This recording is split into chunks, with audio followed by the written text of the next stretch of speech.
can't possibly be like, okay, so listen, later on there's gonna be a severed sex doll head that's actually a god from a different realm, and she's really amazing, but like, stick with me. You know, they're gonna be like, you're crazy.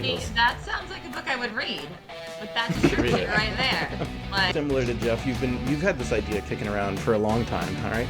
Yeah, it was actually about 20 years ago. So technically, am I the one writing the longest? I won a poetry contest in 1999. Oh, all right. Never mind. That doesn't count. That's poetry. That's not real already. Hello, my friends. Welcome to the Nerdy Nebula Podcast. Where's my reverb? Nebula. Cast.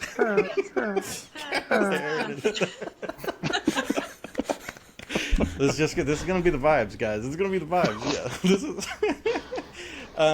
This is the show where we go talk about nerdy stuff, and I'm so glad you're joining with us tonight, whenever you're listening. This is the first time that I'm getting all of my lovely disparate friends together to all talk together for the show. And I'm really excited to introduce them to each other and introduce them to you, and for you all to see the weird thing that Dana can do with her nose. And it's gonna be fun. It's gonna be fun.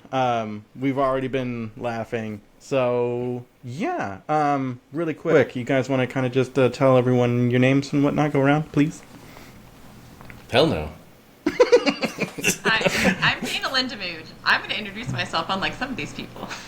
Yeah, there you go. I am Dante Romero. Perfect. I'm Jeff Brown. And I'm Steele. It's nice to meet you guys.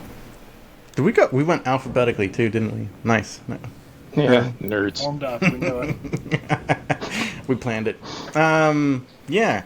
So, each of you, I mean, I know that you don't know each other yet, but I know all of you. And by the way, I guess I should say I'm Nicholas W. Fuller.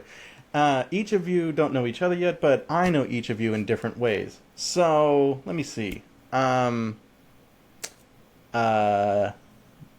Jeff. Who are you again? Yeah. Wait a minute. Jeff is kind of, I mean, you may already know Jeff. He's well known for his skills doodling sometimes. And he's done lots of special edition covers for The Broken Binding. I know Jeff actually from soliciting him for covers. Soliciting? Ooh, that sounds scandalous. Yeah, for a cover. Covers. What's his number? That's how we first started talking, and then I got to meet him last year at Dragon Con, and I was like, hey, you know that cover that I wanted to do? Let's not do it right now. And he was like, fine. And we hung out, and that was good. And then I saw him again at Worldcon this year, and you ever meet that kind of friend where, like, you haven't known each other well? Like, yeah, you haven't known each other super long, but when you hang out, it just feels like you've been old friends, and there's that click. That's how I feel when I get together with Jeff, and it's like, here comes trouble. It's like so you had the stepbrothers. Did we just become best friends moment? Yeah. I don't know when exactly it happened, but like we had that moment somehow, and then it became, yo, you want to drink this bottle of mead with me? Yes, I do. That bottle of mead is not enough. We need a bottle of whiskey and another two more bottles of mead. That was a fun night. This is Mead Guy. This is Mead Guy. This is Mead Guy. Man. Yeah. That's the first so time ever different having now. mead too. Right? Did I show you the bathtub picture? We'll talk about that later. Anyway. We got in the bathtub together. It was good times. Good times. So, yeah, with the mead, with some other people. It was fine.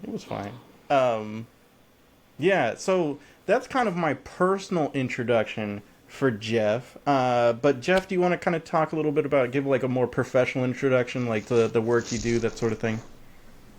Yeah, I guess my main job is I'm a book cover illustrator and designer, mainly specializing in epic fantasy and sci-fi, and mainly in kind of landscapes and dragons is my main thing that I do. Also, currently writing a book, an epic fantasy book, and let's see, what else do I do? I play the bagpipes occasionally. What? What? Yeah. Jeff, did we just become best friends? I didn't know What that. other weird stuff about me? I mean, there's a lot of weird stuff about me, but I live in Mexico right now, and I'm moving back to Canada in a few months here. Nice. I skipped a country there. Smart. Yeah, right. Yeah, we're full. It's not a good idea. Dana, I have known for a few years now. Dana, I found on Reddit. I made a post in my local subreddit about getting together with other nerds to start writing, and she responded and was like, "Cool, I'll meet with you. I'll be the girl with the purple hair." And I was like, weird, but sounds good. So we met up at a Starbucks, and we've been meeting up every Saturday morning since, talking. Like, she's become a great critique partner, really value her feedback, and, love just chatting and hanging out with Dana. She's usually a bit of a character, which is part of why I was like, Dana, I'm going to need to start putting you on a camera. Yeah, he's like, bring the chaos, literally, is what he told me. Yes. And, so, Dana, you want to do, I don't want to talk too much about your writing just yet. I want to save that just for a moment. But, give us a fun fact and kind of tell people a little bit more about you. And can you share... Well, one thing that we kind of talked about, too, that I think is fun is that your fun edit. One thing that we've talked about, too, that I know you're open about is that you're neurodivergent. Okay. So I am, fun resident ADHDer. And is this where you want me to do my nose thing, Nick? Are you really excited for that? Go for it. Dance, monkey. So here's my cool nose thing, y'all. I have no cartilage. So weird. It's so weird. Where'd It's it like go? Voldemort. And it swishes all the way back into my face. Like a Voldemort? A full Yeah, board. no, there's nothing there. It's just folds. Voldemort. Oh, that's fabulous. Yeah, no, it can go all the way down. Go like I thought this was like a fantasy podcast, not like a horror. He's like first bagpipes and then this. Right. Anyway, Right. so yeah, no. So I have ADHD and no cartilage in my nose, and that's about it. And here we are. Are those related to each other, or is that's the cause? You also teach children for a living, which means you're unafraid of anything, right? Yes, I am a high school teacher, so a lot of my reading is in the classics, reading the same books over and over again. If you've never read Chinua Achebe's Things Fall Apart, read it immediately. It's incredible. He's amazing, and everyone should read him at least once. After That's the my podcast. best advice for everyone on the planet. Yeah. Okay, fine. Read it after the podcast. There we But go. fine. Better. Bye, Nicholas. All right. Pause the All right. podcast, read it, and then come back. That's how important it is. All right. And Dante, I have known by far the longest, probably my whole life, because he is my slightly older cousin. I have fond memories of when he moved across the country back to where I was growing up. We spent an entire summer, that first summer, just doing backflips into our grandmother's pool, So OG and Dante also probably can give each of us a run for our money for the amount of books that he has consumed. The man just is constantly listening to audiobooks and has listened to thousands. He started on CDs before Audible was a thing, right? Yeah, that is correct. So I also knew you from a bathtub experience. It's kind of a trend for Nick. Right. Who knew? ZB, your turn is coming. Well, we have a date already set up for his bathtub. Yeah.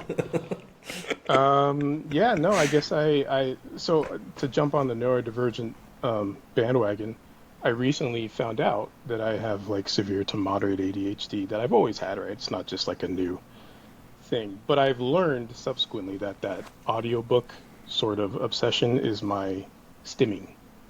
So, it's more of a, what do you call it, mental health practice than it is I have this insatiable need to just consume books. It allows me to do the mundane tasks that I hate that I would never do otherwise. So, but that being said, it's been great, right? It's allowed me to experience things that I never really thought I would ever be able to experience. So, yeah, I kind of have a lot of audiobooks, in the thousands. So, Yeah. Very cool. And Mr. ZB Steele, lovely human, and I've known him. Oh, I was gonna say I've known him the least amount, so I guess I got that part wrong. You know, ZB Steele. Right there. Untrue. Yeah. Slander. Lovely human. He's like, I'm the rising star of Grimdark. Don't call me lovely. No. Yeah, that's for true. People keep telling me I'm a good person. Like, just fucking, that's not right. That's not correct. So ZB I've known, the least amount of time. Only like a few weeks. But I had a really great interview with him on my other channel. And it was a lot of fun. And ZB was like, hey, that was a lot of fun. If you ever want to do this again, let me know. Or like, co-host, like, and I think you even said like co-host with you or something. But anyway, I was like, actually, I might be into that. And you were like, let's do it, brother. And here we are. Does that sum it up? What do you think? Here we are. It's an honor to be here. My one fun fact is my doppelganger is a murderer. So for those of you who are watching this and or listening, look up Michael Cummings' murderer or killer or whatever. And if you don't know what I look like, you will then. Right back. Hey ZB, your name on the whatever you call this, Nick, it actually says Michael. So yeah. I don't know if that's. Sometimes I alternate between personalities and I go to him, But you guys are far enough to be safe. But it's a totally different person. Totally different. Sometimes. Just happen to live on the same block. Nice. You just happen to live in the same house. Oh no, it's weird. It's weird. Strange. I'm filming this in a prison, like right now. Later on, there'll be bathtub moonshine. It's a party, Anyway, back to the bathtubs, Just back. Right. Anyway, it's Full circle. Full circle. All right. So the other fun thing, again, like I've got to meet each of you. I like hanging out with each of you. I like talking with each of you. Most of you I talk with fairly regularly, which is pretty cool. But now we all get to talk together, which is fun. Well, the other fun thing that we all have in common that we've kind of alluded to is that we're all writing. And we're pretty much all just starting writing. I will say ZB is actually the furthest along in this path, I would argue. We've got more than one book out available, and kind of climbing them charts. Climbing them charts, my friend. Like I said, rising star of Grimdark. I don't know if you want to claim that mantle, but like I'm claiming it for you. You are the rising star of Grimdark. Published on the books. Yeah, it's underneath my name and everything. Michael Cummings, rising star of Grimdark. Right? That might be too dark, actually, considering. Yeah, true. So tell us a little bit about your writing journey and a little bit about your books and kind of where you're at in your writing journey. Yeah, so my debut came out, I believe, sometime in December 2023. It's called For a Few Days More. It's kind of an awkward length book. It's about like 60,000 words, so it's kind of in that gray area between a novel and a novella. I don't have a copy in front of me of that. And then I wrote An Inkling of Flame and Whispers of the Storm. Nice. Both of which are part of Song of the Damned. An Inkling of Flame is a novella. It's a little prequel novella. It's read as a standalone. Whispers of the Storm is the full-length novel, book number 1 in the series. Kind of dual timeline, frame narrative stuff like Name of the Wind. The most common thing I get compared to is Rothfuss meets Abercrombie. So yeah, if that sounds like your vibe, that's what I'm writing. Nice. So I think the like kind of next furthest along in the writing career might actually be me. I put out a book actually many years ago, but it's a trunk book now. But I just recently put out my science fantasy debut that's over here, Shattered. I should probably hold it. Here we go. Yeah, Shattered. A Sanguine Star. It's novella. Huh? Ready? Thank you. Do you want to show everyone the illustrations inside? What now? Show off the illustrations. Okay. Happy to. Yeah, man. Got a little spaceship in the front. Ooh. Right. This little. I mean, I love the work that. Your check is in the mail. Good job. The work that Adrian did though on the interior of this is just delightful. I love these chapter headings too. Well, like shattered glass, and then. Let me go back just one. Y'all should buy one so you can see it better. Yeah. Go back, right? But the way that he took the kind of image of the two statues and then made that with the dedication for my daughter, I was like, I would say, real talk. There were two moments in the production of this book where I got a little like misty-eyed. One was, well, I mean, you know, writing it that might happen, but like in the later production process. One was when I saw kind of the work that Adrian had done for the print edition, and like the way he did the dedication, just seeing it all together, I was like, oh my god, it's happening! You know, that was awesome. The other was actually one of the reviews on the back is Andy Peliquin, and I asked him to like, you know, check it out. I'm like, Andy, you read at like Johnny Five pace from the movie Short Circuit, like you know, like this will take you like 2 seconds. It's no big deal. Go check this out. And he was like, cool, man. Yeah, I'll get into it. And then I like didn't hear from him for a while, and I was like, he didn't like it. I'm never gonna hear from him because he didn't, you know, which was fine, like, you know. But then I did, and he would like, and he kind of said some really nice, glowing things, and I was like, you know, I was surprised that came out, and that made me a little misty too. So, writing's fun like that, you know. Writing's fun. It's nice to get the good stuff, you know. Mm-hmm. So yeah. I'd say you know, again, like next person in the writing career is actually probably Dana, I think, because you've been working on a couple different manuscripts, and you've got one that's in a very, like, kind of far along place, and you're kind of dedicated to going the traditional route, whereas ZB and I are both indie publishing. You know, talk a little bit about your writing, and maybe even, I mean, because you had another manuscript a while ago that you put like 40,000 words in, and then terrible things happen, you know, but... Oh my gosh. Do not trust terrible men with your Microsoft password, because they won't pay for it, and then you lose 40,000 words of a 110,000 word novel. And it hurts. It hurts so bad. Anyway, that's another story for another day. But you were crying tears too, but it was a whole different kind. Yeah. Don't trust terrible men with your Microsoft one. Just don't. They won't renew it. They'll forget. Anyway, terrible women though. No. So I write middle grades fantasy. I focus primarily on, I'm looking for like, you know, 10, 11, 12-year-olds.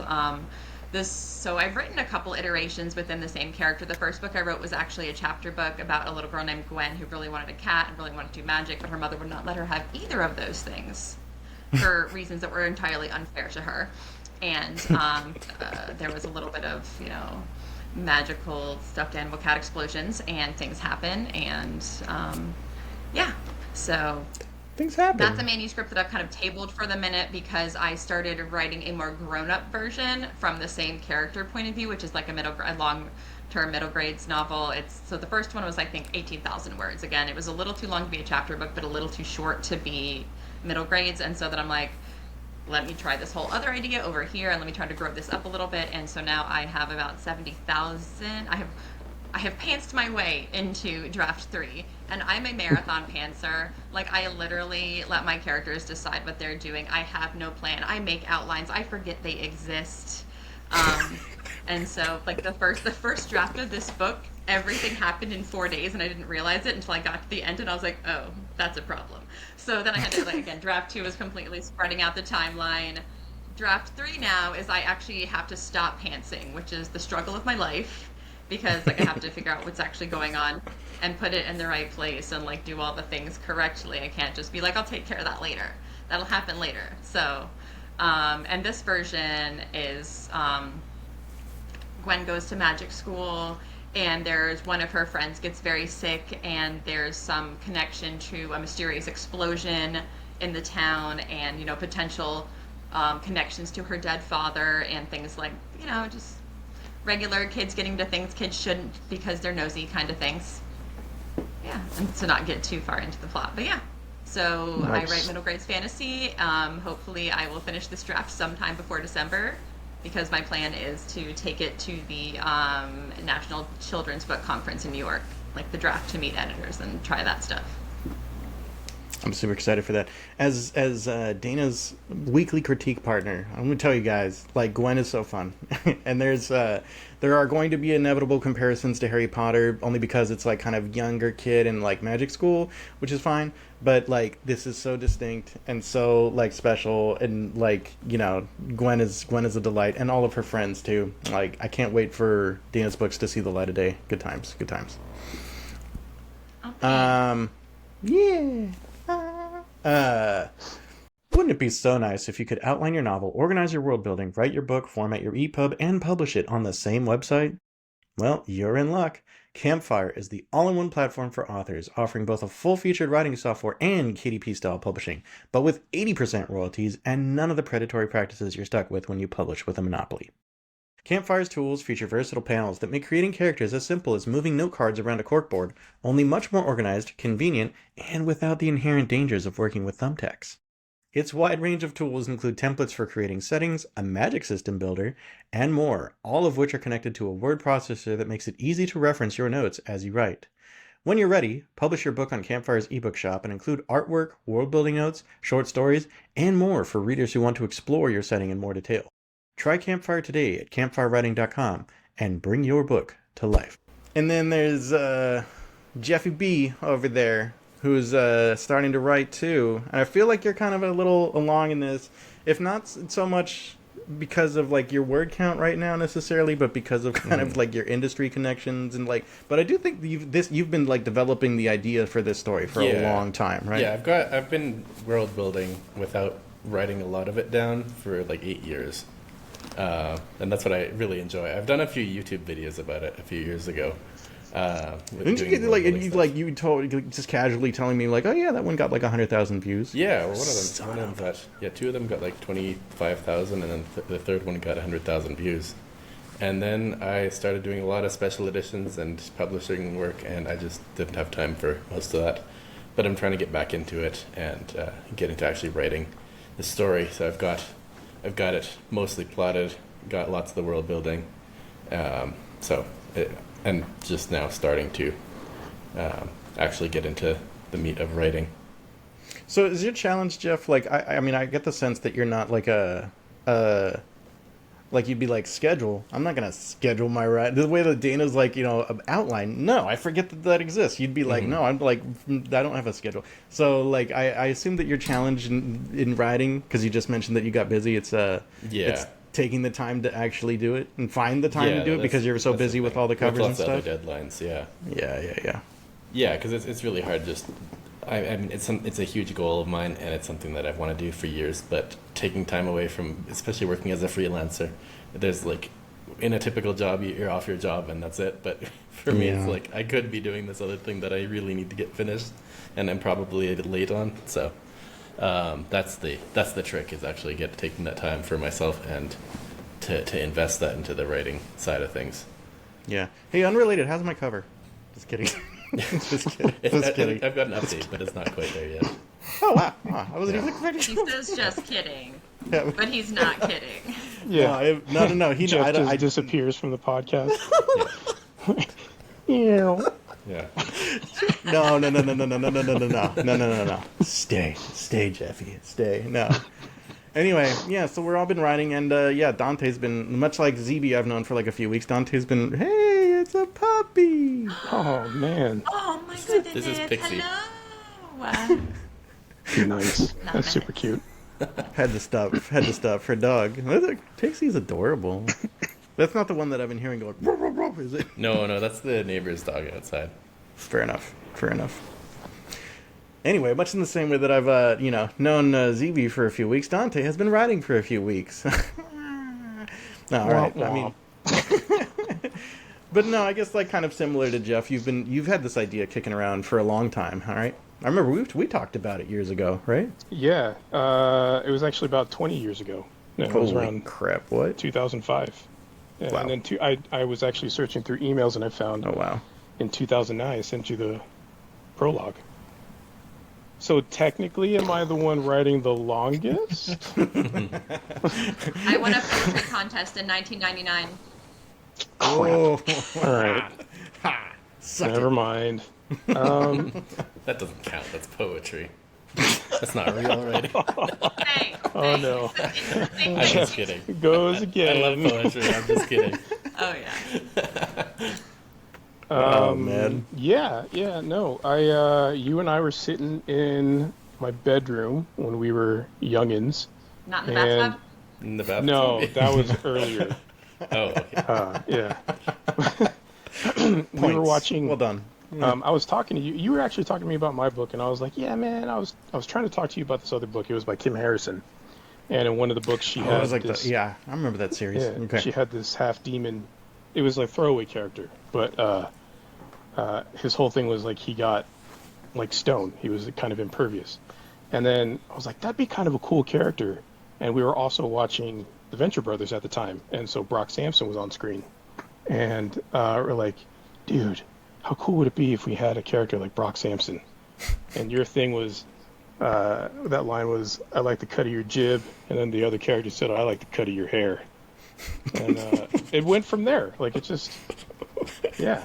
And then it fell off the radar for 20 years, and you were talking to me about your novel, and yep, that started. I love too that like what actually kind of like really like got you really going was that I was like, hey, there's this contest, and you were like, I'm not gonna do the contest, and then the next day you're like, fuck it, I'm gonna do the contest. And, like, you did this like short story contest, and then that was sort of the impetus for you being like, wait a minute, I did a short story, maybe I could do a little longer or a lot longer. So, well, it's funny because so helping you sort of just brainstorm with different scenarios sort of got the juices flowing. I was thinking about my never to be finished book, and then you text me a link to this writing contest, and you're like, if this just happens to inspire you. I was like, nope. And then I woke up and I was like, hey Nick, I'm kind of inspired, and I wrote a short story. And that sort of like took the whirlwind of ADHD tornado of ideas for the past 20 years and sort of just solidified a few of them, and then it was able to kind of just keep it going. And nothing happened with the contest. I didn't even get an honorable mention, so there's that. But actually, everything you know. fucking happened with the contest, because now it's, right?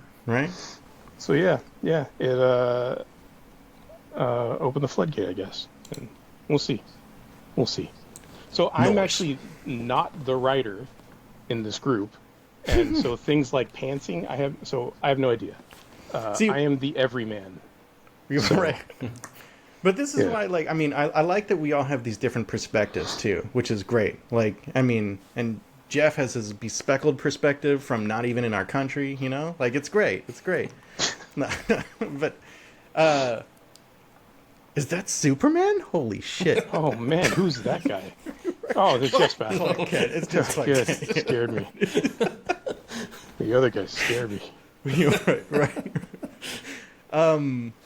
No, yeah. So yeah, pantsing is, there's in writing, there's generally like viewed as planning or pantsing, right? So planners are outliners, also referred to sometimes as architects, and then pantsers fly by the seat of their pants. They don't have a plan, they just go and see what happens. Okay. Also referred to sometimes as gardeners, because you kind of get a little seed and you tend to it and watch it grow and then develop into something. I prefer freeballing. There you go. I'm a freeballer writer. Yeah. Same thing though. Edit. Same as pantsing. Notice What? That was gold. that was a good idea. We'll leave that. That's funny. Okay, I got one serious question that I wanna have with you guys. I was talking with another friend about art and experiencing like different art and whatnot, and the different things that we kind of look for. And I was saying, I find for myself a lot lately that I don't want to be challenged. I want someone to like grab my hand and take me on a fun ride and get me out of bullshit, In part because I think it's been, not to be a pity party, but it was like a fairly difficult like few years of like both my parents passing, my grandmother passing, having like a divorce, like things were not great for a while, and I remember when I was much younger, when things were like kind of chill, and I sought out something that would challenge me, like Schindler's List, which is a movie that nobody goes to because they're like, this will be fun, You go watch Schindler's List because it's like, it's important to do so, but like, more lately, I'm like, I want Dungeon Crawler Carl with the severed sex doll head that's actually a goddess that's kind of crazy but hilarious, Give me that, So, I kind of got to the point where I felt like that art that challenges you is like a luxury. And I think that I get why things like Marvel movies or whatever, where it is sort of it just grabs your hand and takes you on a ride, is sometimes more popular than something like a Schindler's List or something where it's like it's a challenge. It's an important, but it's something that's going to push you. So, but I do love that there's like room for both. But I don't know, like, what do you think about that? Or am I just being a bitch by not, like, letting things, like, push me too much? Sounds like a skill issue. Yeah. 100% a skill issue. No, dude, I think you're absolutely right. Like, I think I was talking, I was talking to you about the short story that I wrote, right? And I didn't think anything was going to come of it, and nothing did. And then, but of course, there was still a part of me that was like, oh man, not even like I mean, there was 30-something people, and not that many people entered the thing. There was 30-something people that got a honorable mention. It's just like, I didn't even get an honorable mention. But I started looking at the people that won, and so the 3 people that won were writing about this, like, deep, introspective, what does this mean, all this esoteric stuff and everything going on, and then I ended up writing, like, a Michael Bay movie. And I think, Nick, you were the one that actually said, yeah, but people like Michael Bay movies. And it's true, Sometimes I think art is for the sake of the artist. There you go. Yeah. I'm sorry, I was trying not to laugh at you. No, very distracting. It's all right. There we go. Jeff clearly doesn't want to hear what I have to say. No, I'm kidding. I don't know. There should just be room for everybody, right? Because everybody's always in a different spot, and I can wholeheartedly agree with you. Because my grandmother did die, and my aunt died, right? Which are the same family members of yours, and my uncle died. Yours too? What? It's weird. Yeah, man. And there's just times where you just don't have the bandwidth to try to sit there and experience this jacked up emotion that the artist actually wants you to feel. And it's like, man, I just want to laugh and forget about the world. Just some escapism, right? Yeah. There's room for it all. I don't know. As a serial audiobook. Oh, go ahead. Oh, no, I was just gonna, to finish, I was just going to say, like, to look down on one or the other, especially, and I feel like it's more, it's heavily weighted on, right? Sort of like that pretentious, artsy-fartsy looking down on the hold your hand Michael Bay type stuff. But it's like not everybody's there, right? Not everybody even has the background to be able to appreciate the work that the artist put into some big, meaningful, heavy thing, right? Like, it's okay to just like sheer entertainment for entertainment's sake. I'm done. How much does that affect your audiobook choices? Like, do you go through moods of you want more deep stuff or more light-hearted stuff, or are you more just in light kind of stuff right now? That's actually a really good question, because that is 100% how my audiobook choices are. So there's a whole genre, actually pretty much the majority of the genres that exist, I don't get into, because just like a lot of people, I can have a lot of stuff going on, and I just want pure escapism and entertainment, right? So I look, I'm a huge fan of Stephen King, and actually the very first series that I really got into was the Dark Tower series, and it's still today one of my favorites. But I had to kind of stop listening to Stephen King and reading Stephen King because it was always just too dark, right? It was always just some consonant ending. Like sometimes you just want things to resolve nicely and everybody lives happily ever after. Because if I'm dealing with a shit ton of... Except the bad guy. Yeah, sometimes the bad guy needs a little bit here and there.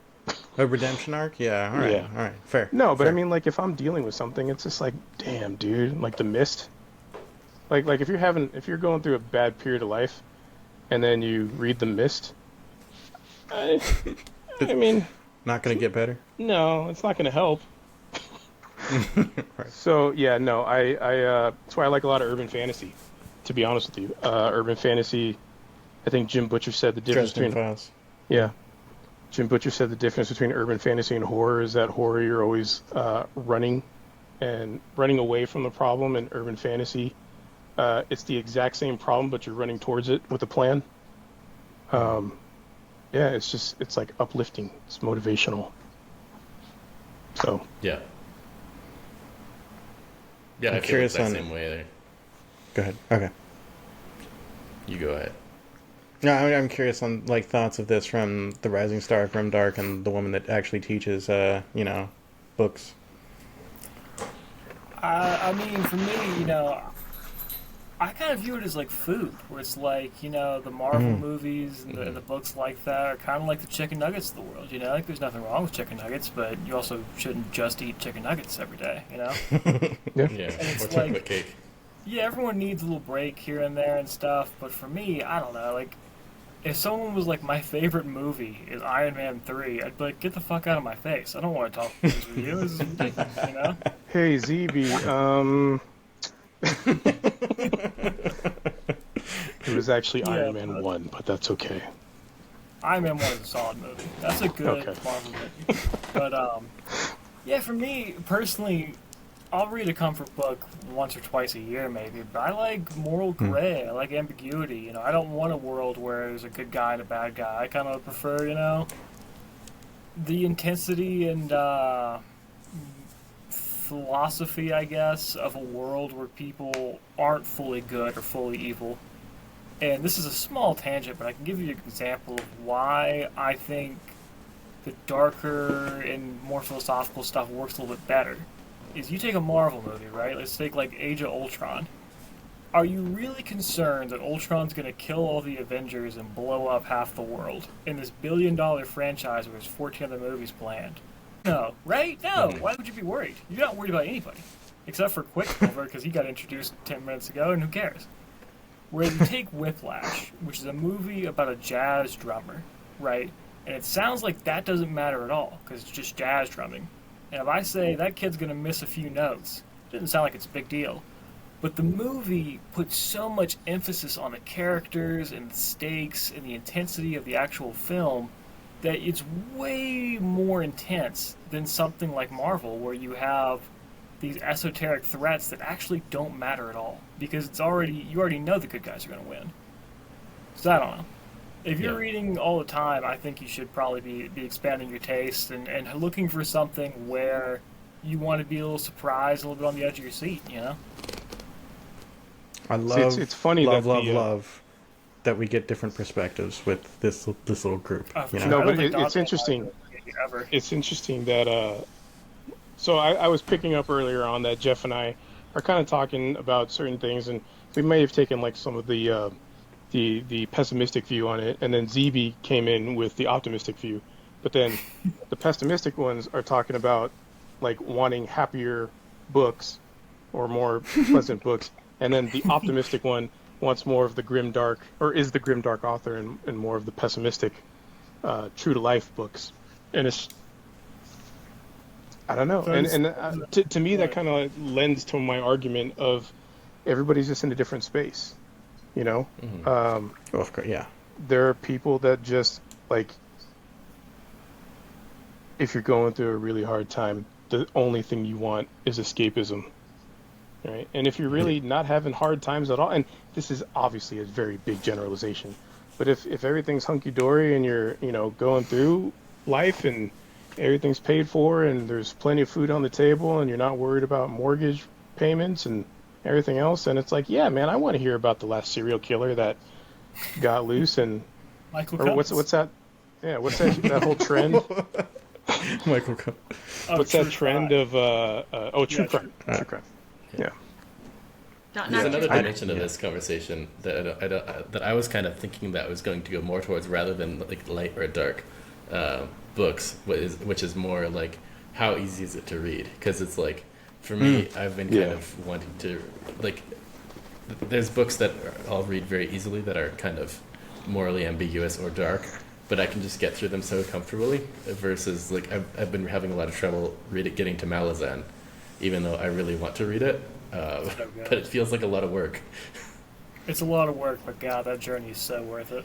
Yeah, that's what I keep hearing, and it's just like, it feels like a lot of mental work when I want to relax. That's more of where I'm coming from, I think, with a lot of books, because like it can go really dark for me, and I'll enjoy that. Yeah, That's but actually a at the really same good point. time, it's sorry. like sometimes I just want to get through, like listen to something dark or light, whatever, but that'll just kind of that I can stay connected to without having to put a lot of other work into. Like, Nice. I completely agree, because I love high fantasy, but I hate high fantasy. Like, it's so hard for me to get into like a new high fantasy type book, because it's like Zorgoth went over to Gleeklooklorp, and I'm like, well, I need a map. Where's my Lord of the Rings map? And I don't know who's and perfect example is Shasiskana. yeah, perfect example is like I've tried countless times to make it through the Silmarillion, and like I You can't. get credit for trying. I I had a can't, student but I read and want to explain that so to me. bad. And I got so lost. Yeah. Well, And that's like when that, George, George R. R. Martin. when George R. R. Martin describes food, I skip 5 pages. yeah. I'm like, Man, okay, watch like yourself we're flipped. So let me, Yeah. I kind of want to rephrase this conversation, see if your guys' opinions change. Okay, If I okay, I'm down. said, or if someone came up to you and said, I don't like watching movies or TV, but I do like watching Reels and TikToks. Do you think that's an apt metaphor for what we're talking about? I think we went towards that metaphor, but we started out with, I don't like watching horror, I prefer comedy. And then it shifted Right. towards, I don't like movies and TVs, I like Reels and TikToks. Well, horror and guess. comedy, I think that's a genre difference. You can have some highbrow comedy, you can have some lowbrow horror, you can have, anything in between. Yeah. So I don't think the genre comparison works, because you can have any level of difficulty, darkness, intensity, whatever, in those genres. Whereas I think it's really the form. True. Because like we could talk What do you about, think? high fantasy or epic fantasy. Like there's some easy ones to read, there's some hard ones to read.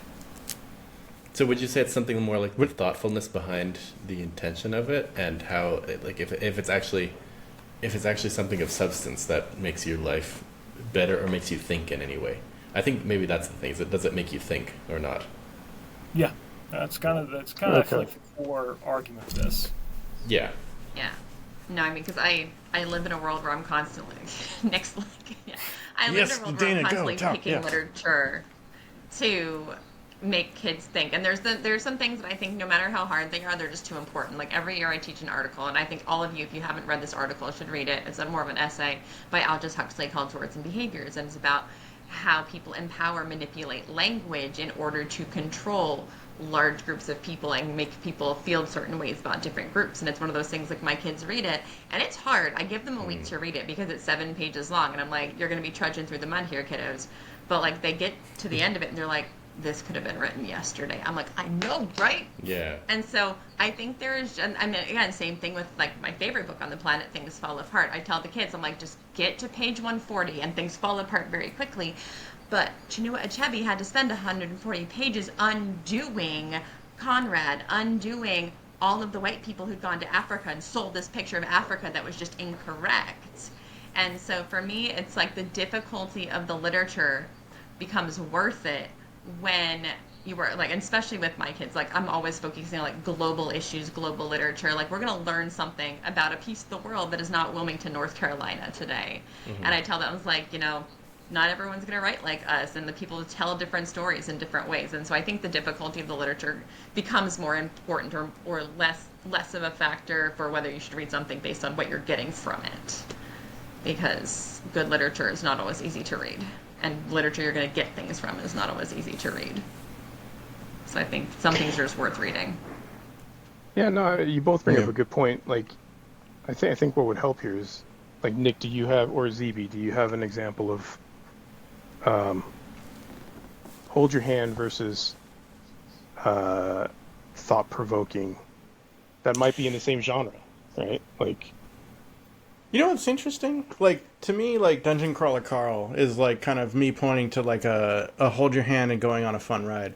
But actually, thinking about it now, like, it does actually have a lot of, like, thought-provoking depth and some, like, social commentary in there, too. As you're, like, I guess like part of it though is that it's not shoved at you. You know, it's I was about to it's say there the if best social commentary is kind of woven in. That's what Right. that's what makes it a great book. I think it's fun, and that it's fun and silly, and that makes it a good book. But what makes it a great book is the social commentary and is the depth to it. Yeah, but Yeah. it's really easy to read at the same time. Right. I think a good example of a hold your hand book, and I promise I'm not just shitting on romancy. I think there's a lot of good romancy out there. ACOTAR, I read in a day and I hated it, but it was so easily digestible and it held your hand the whole way. I just read it, you know. So I would describe that as kind of a hold your hand book. I don't know if I actually read many hold your hand books, so I don't know. I'm thinking hold your hand books to me are like probably Dungeon Crawler Carl and like Red Rising. Feel like that to me. But and then something like Malazan would be on the opposite end of that for me. Malazan's so good. Yeah, and I love the vibe of that. But I've read like the first book and a half, or like half of the second one, and I love the feel of reading it. But I just like, oh, this is just heavy, and I'm like a lot of times I'm also doing an audiobook while I'm working, and I want something on that's a little bit lighter than that, but not too much. Yeah. So Yeah, I think there's a middle Malazan's ground. a book that like you have to be in it. Like you can't really have music playing. Like you got to be actually digesting the work.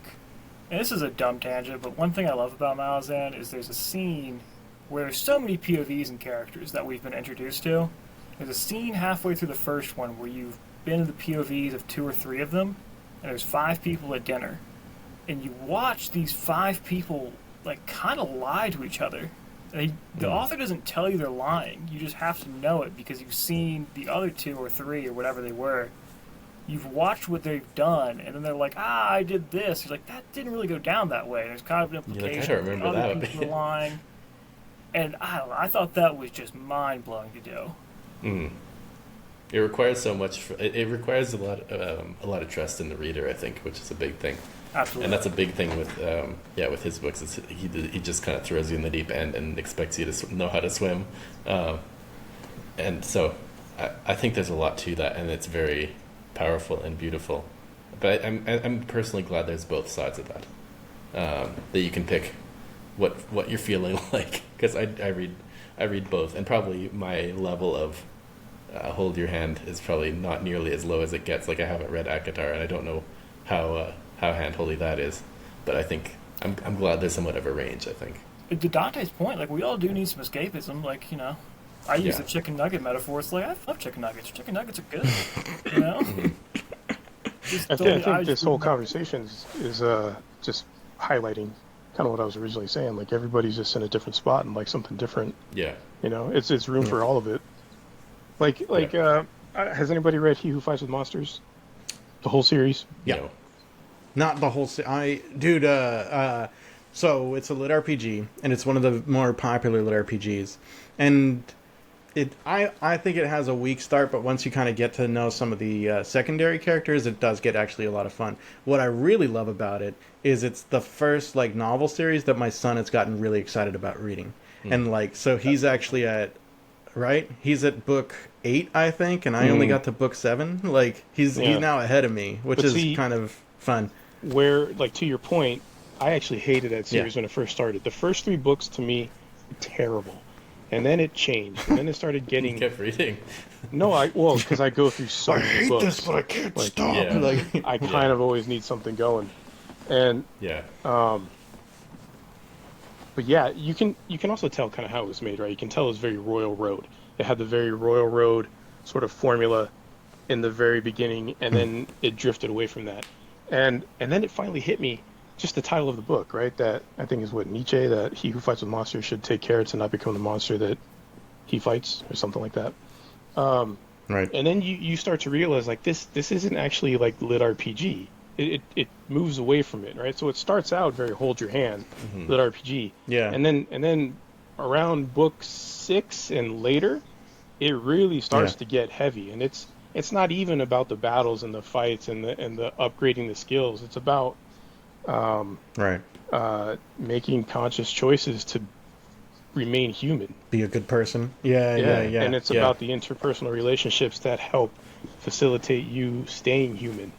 And right. You don't start that series thinking it's going to go that way. Thinking that, yeah. Right? Right. And so I think it's a good you start it with of... him being naked and like he has no hair and he's like, I thought with there no hair it's supposed to look bigger, and you're like, oh my fucking god, is this what we're doing? You know, but then it gets exactly, Dana. Or even exactly. I don't know how many people would agree with this, but like Anne Rice. I'm a pretty big Anne Rice fan. And so to me I kind of think Interview with the Vampire is very hold your hand, right? It's just like this happened, then this happened, and this, not in a bad way, right? But just sort of like it's just entertainment. But then you get to Memnoch the Devil, which is in the same series as it's like same vampires and everything else. But that's kind of the first time I was exposed to this concept where the devil, who is Memnoch in the story, who's the Satan, was essentially doing what God wanted him to do because there needed to be a person to provide the choice for free will, right? You can't have free will if everything is just like everything's great and there's no temptation. And and like I read all these books very early on in my book journey. That was probably the first time I was like, damn. I actually had to stop and think and like, I don't know if I like this, and like it was very thought provoking. I had a reason for bringing that up, and it was supposed to comment on Z's earlier the comment, first one and I forgot. The first one was very handholdy, and it got much more deep as it went on in the next ones. Oh, yeah. So to kind of ZB's point, I think it does change the way I look at this conversation when it's not so much about genre or ease of reading. When I can have an example like this, where it's the exact same series, same style, so it's more of a thought-provoking versus, I don't know, hand-holding type popcorn. Thing. Yeah. Versus yeah. Or chicken nuggets. Same thing happens with like Red Rising. I don't know if you guys have read that. Not yet. I have not yet. I hear it's dope. I love it. Yeah, it's one of my favorites for sure. But it's like same thing. First 3 books, it's like a super epic like space opera kind of thing, but then kind of take down the system, and then book 4 it's like now dealing with the consequences of his actions, and from perspectives of other people. It's not first person it's just from the main character's perspective all of a sudden, and so it's just like all of a sudden you get to book 4, it's this whole different thing. Maybe this main character that we've been hearing in first person present actually, which is interesting, is all of a sudden now not the good guy necessarily.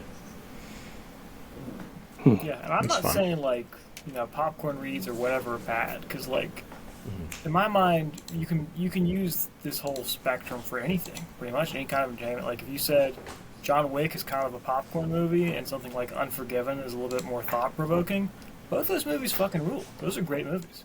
Yeah. I'm not saying they're bad. I'm just saying you shouldn't subsist off of just popcorn. Yeah. I think it's a good point. And there's times in your life where you want to, but and you have to for mental health, I think even. But it's good to challenge yourself too, and it's good. There's moments where you just want to naturally.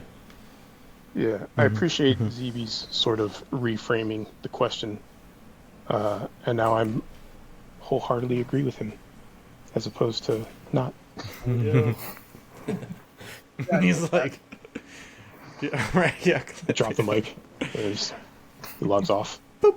All right, Jeff, can people buy prints online? Mm-hmm. Not mine. Where do they but buy they prints? Can buy prints in general.